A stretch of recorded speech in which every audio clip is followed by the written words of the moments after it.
All right.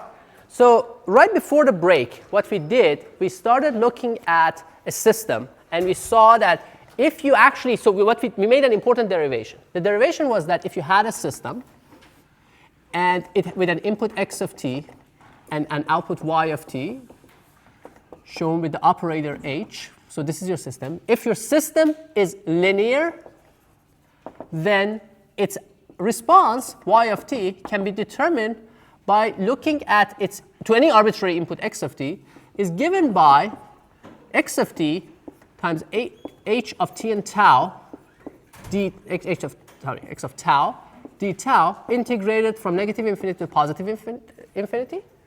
This is the time-varying impulse response, and even more importantly, or more commonly used, if the system is also time invariant, the output is going to be the input convolved with the impulse response, which is shown this way, which is defined this way, which we show it as h convolved with x, which also commutates, and therefore x convolved with h. So this is what we derived. And therefore, the response of any arbitrary system, as long as it's LTI, can be determined purely by knowing its impulse response. If you know its impulse response, you know everything there is to know about the linear system.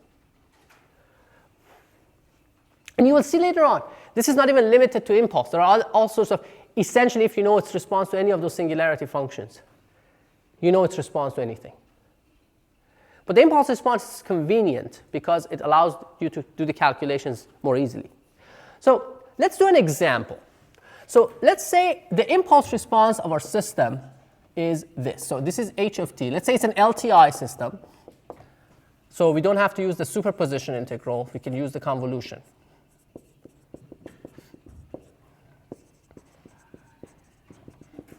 So let's say the impulse response is like this. Let's say, so it's 0, goes to 1, drops to linearly to 0 at 1. So this is t. So this is the impulse response. This is h of t. By the way, can you express, just for as another exercise, can we express h of t in terms of singularity functions? Let's do that. Let's have a discussion. Who was next in line? Yes, you. All right, go ahead. So I can write it as, so h of t in this case is u of t minus r of t, r of t minus 1. Exactly, right? Step gives you that, r of t brings you down here, and then at this point you have a plus r of t minus 1. That would cancel that and make it like the triangle. So that's fine. I mean, just we'll keep that in the background for now. But let's say this is the impulse response. And we want to calculate its response to, let's make something simple. So let's say the input is, so x of t is u of t. So you have a step. So you have your input is the unit step. How do we convolve these two? How do we get them to, how do we find the response? So the question is, what is the output of the system, if this is the input? So we have to do this convolution, right? So how do we do the convolution? For convolution, we have to really determine these two functions, right? X of t and x of tau are fine. So if I go on the tau axis, if I do everything as a function of tau, so let's make, because I'm going to be dealing with tau. So let's write it here. X of t is u of t. So I'm going to do it on tau axis. So this is u of tau, because that's where I'm going to do my integration. How does my h of tau look like? Well, do I need h of tau or do I need something else? What do I need? I need h of t minus tau. So how does that look like? So let's start with h of tau. So let's start with, that's not what I need, but let's start with that. So you agree that h of tau looks like that, right? Just instead of t, I'm using tau. So how does h of t minus tau, tau minus t look like? So let's go to the next step is, let's use a different color. H of tau minus t. How does that look like? Shifted which way? To the t. So this point, this beginning starting point is shifted to t. So this is h of t minus tau. So this is t. Right? So how does, but is that what I need? Is that what I need? No. I need h of t minus tau. How does h of t minus tau look like? So let's look at that. Let's choose a different color. So I'm interested in h of t minus tau. So think about it. The transition point, the point where this starts, the important point is when the argument becomes 0. So for h of t minus tau and h of tau minus t, that transition point is the same point. Now all it does, it just switches the orientation. So it basically flips it around this point. So this is h of t minus tau. Right? Is everyone comfortable with that? So when you do h of t minus tau, the function gets flipped and its 0 point or transition point moves to time t. So if I gave you a function, let's say if this was your, I don't know, some funny function, I don't know, something like that. If this is h of t, how does h of t minus tau look like? On the tau axis, it gets flipped and it moves to, the starting point moves to t. Right? If I were to do this differently, this example. So, well, okay, I'll use a different color. I should use a different color. Okay. I'm trying to use transparencies now.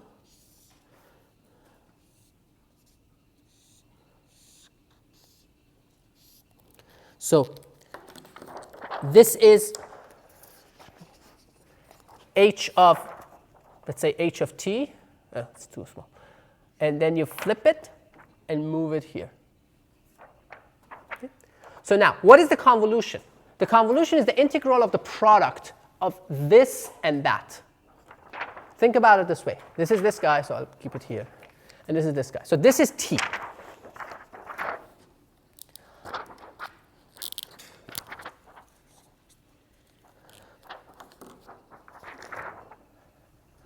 Okay?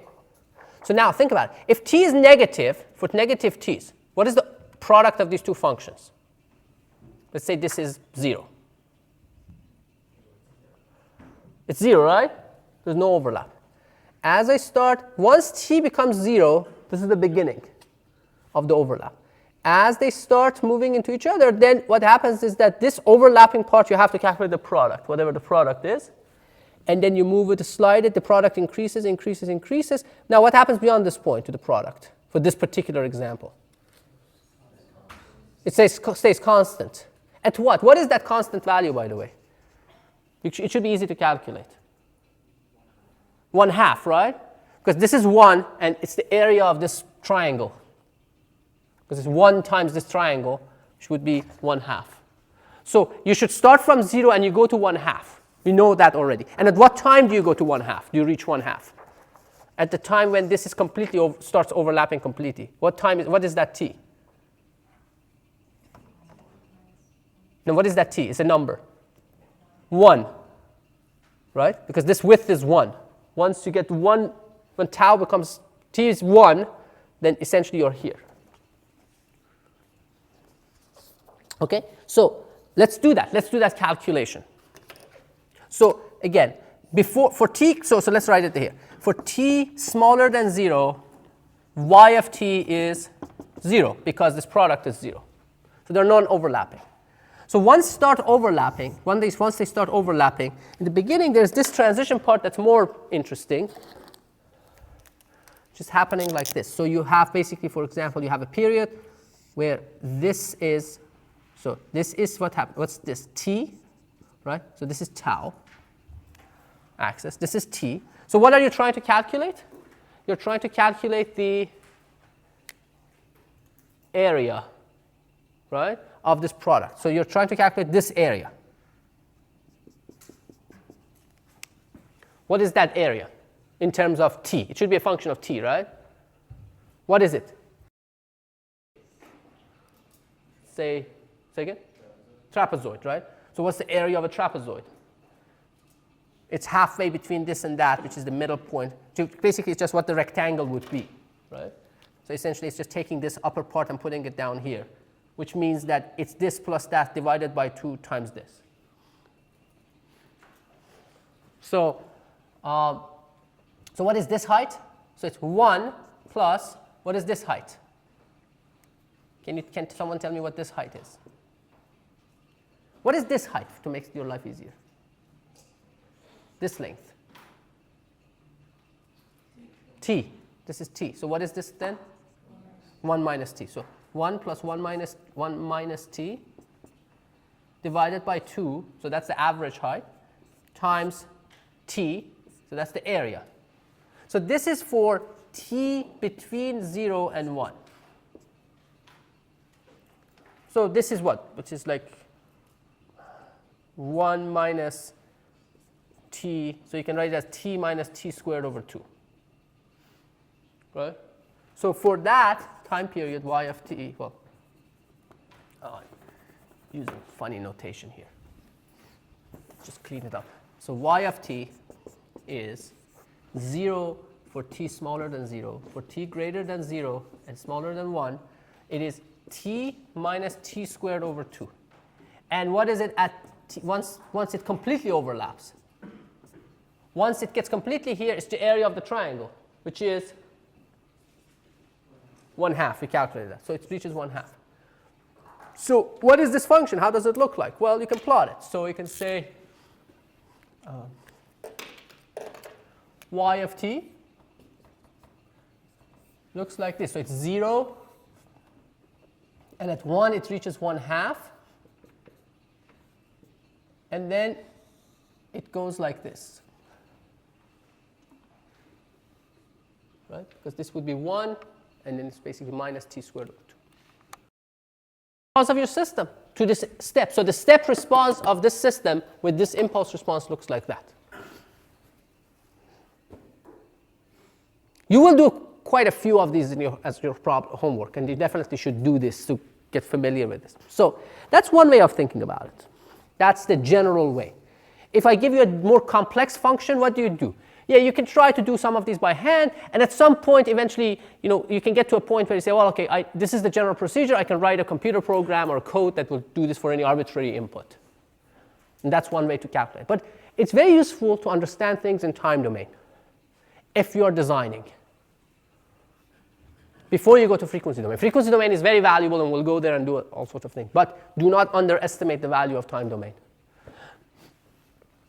So what is this system? Think about it. It's a system whose impulse response is this, right? And it's an interesting system, right? So what happens when you convolve something with u of t, by the way?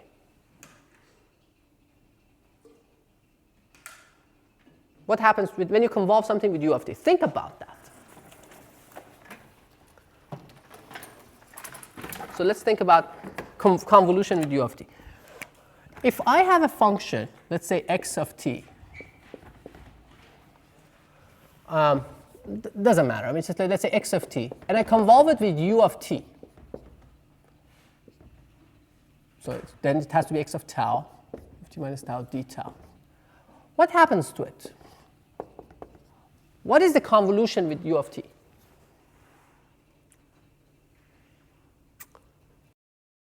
Can I say something meaningful about this integral? Can I simplify it a little bit more? Well, remember, this integral is that this product is 0 for any tau.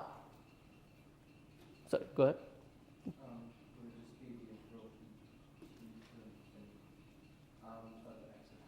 It's an integral from something to some exactly. So it's a more limited integral of x of tau. What is it? So think about it. If for t's greater than for tau is greater than t, this would be what? The argument becomes what? If tau is greater than t, the argument is negative, which means that u of t is 0. So this integral really needs to be evaluated from negative infinity to t, right? And during that time period, what is the value of u of t?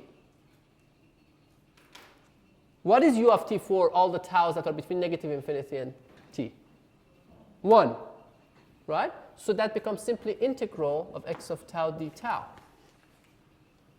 So convolution with u of t is ideal integration. So if I tell you a system has an impulse response that's simply a step, so let's say a system's impulse, so I show you a system, say, well, hey, look, the system's impulse response is a step.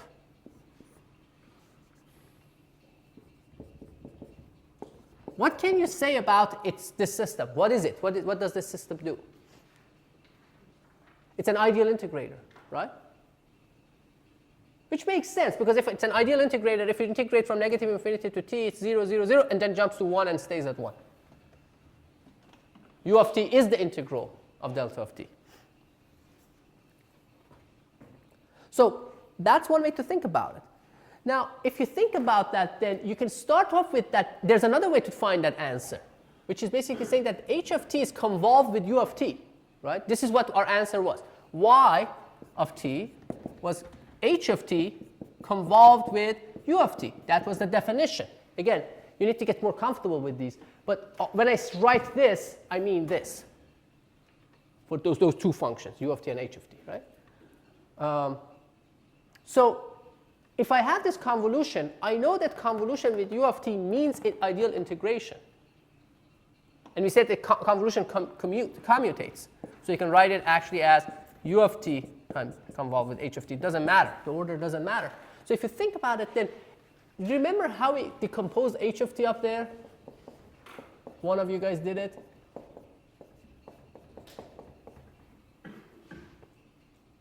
So now if I know this is convolved with u of t in this problem, it means that it's an ideal integration of this function, right? So, and we know this is a linear system. We said it's a linear system. So what can we use? Again, superposition, right? So we can actually ideally integrate each one of them independently.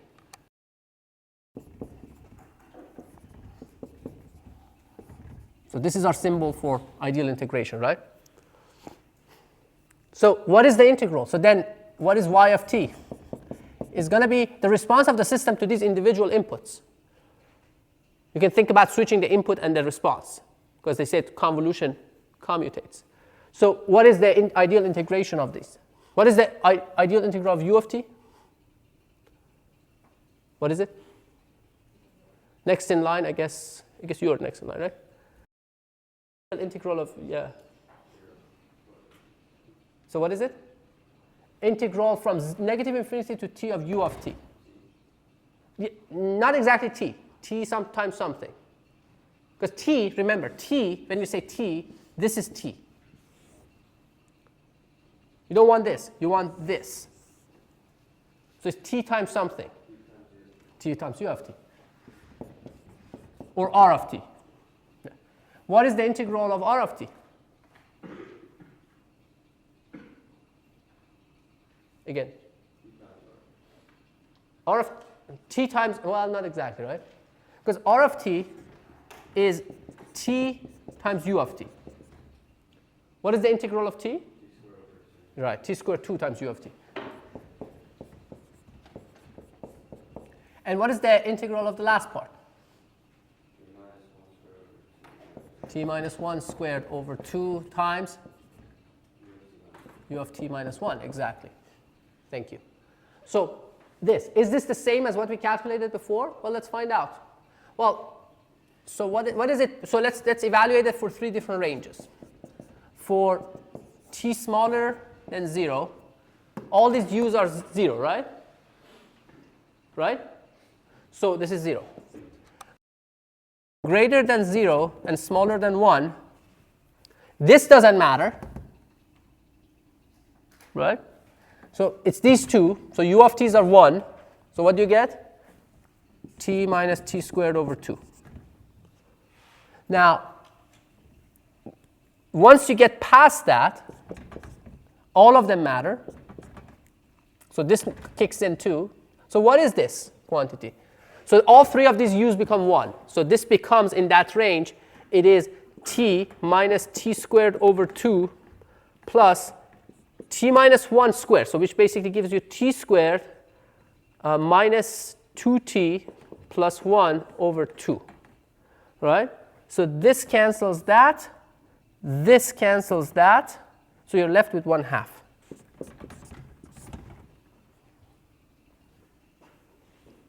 Right? Make sense?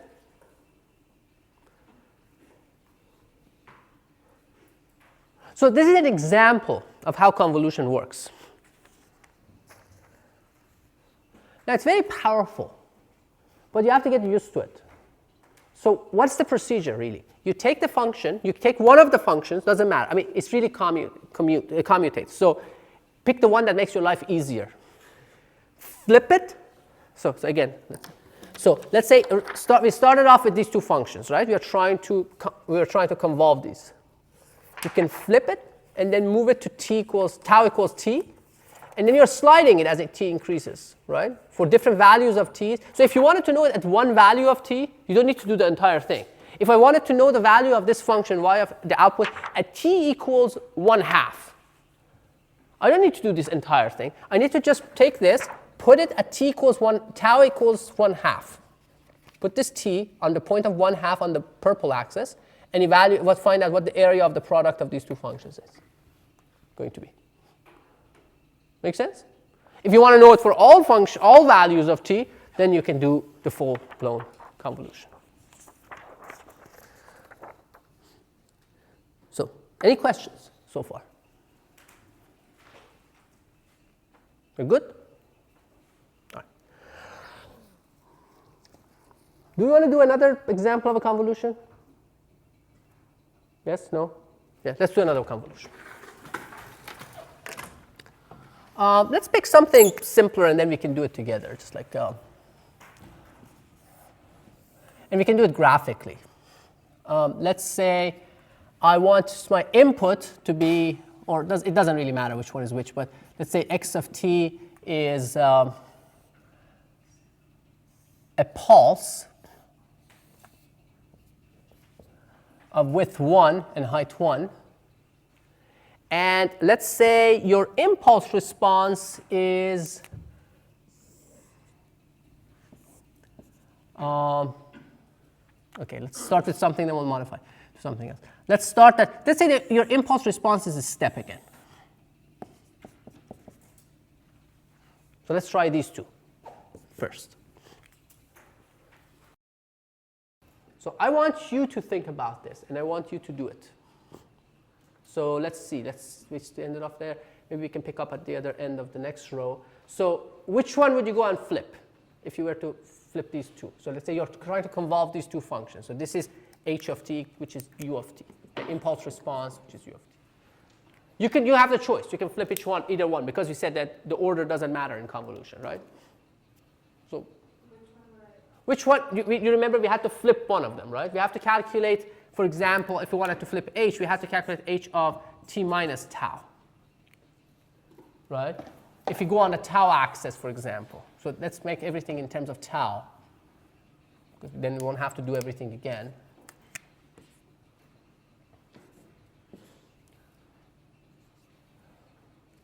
So, I mean, it doesn't matter really. You can do either one, but which one would you prefer to? X of t, this one? Yeah, so you're going to flip this. So we are trying to calculate. So what we are trying to calculate really here is what is x of t minus tau on the tau axis. So how would that look like? What does it look like?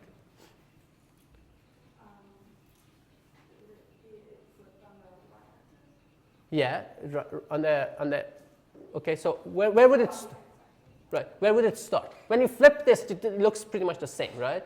So, but where would be the start? So what is this point? Or this point? And obviously this would be t minus 1. So, and the height is 1. So now this is, you're sliding this across this guy. So you start from here, for example. This is for negative t's. You're sliding it. You're moving this box across. So y of t, which is the output, is going to be what? 0 for all t's smaller than 0. Which basically means it's a causal system. The easiest way to see a causal system is that its impulse response has no value before time, t equals 0, which makes sense. If I hit it at t equals 0, it can't have a response before t equals 0 if it's causal. I mean, you can have non-causal systems in filters and things of that sort, but it's a mathematical notation. So anyway, so when is the first time that things start happening? At what time? T greater than 0, right? They start overlapping. So at that point, you get this guy here. So what is the area? Well, of the overlap, not the entire thing. Of the product. T, right? Because the height is 1. There is, so this becomes T. And what does it keep? Does it remain T, or does it stop at some point, turns into something else? 1. At what point? T is, so this is up to 1, and once t is greater than 1, it becomes 1 because it's fully overlapping. So it would be here, for example. So you get the full area of that thing. So the response of this thing, the convolution of these two, looks like this. Goes to 1, stays at 1. So that's the response of the system to a pulse input.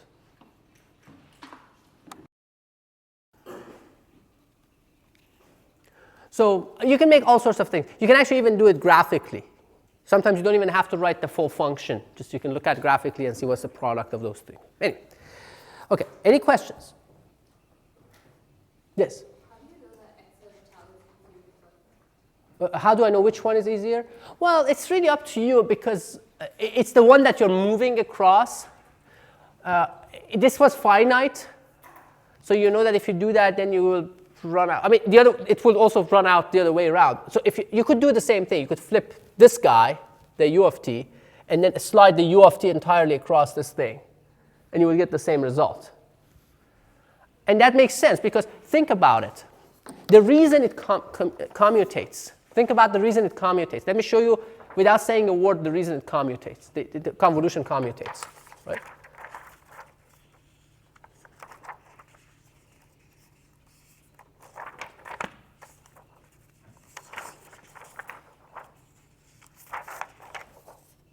Does it make sense?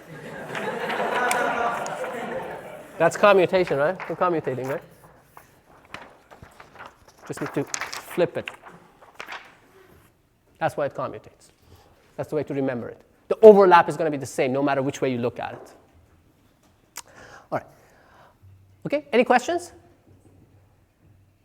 All right, let's break the record.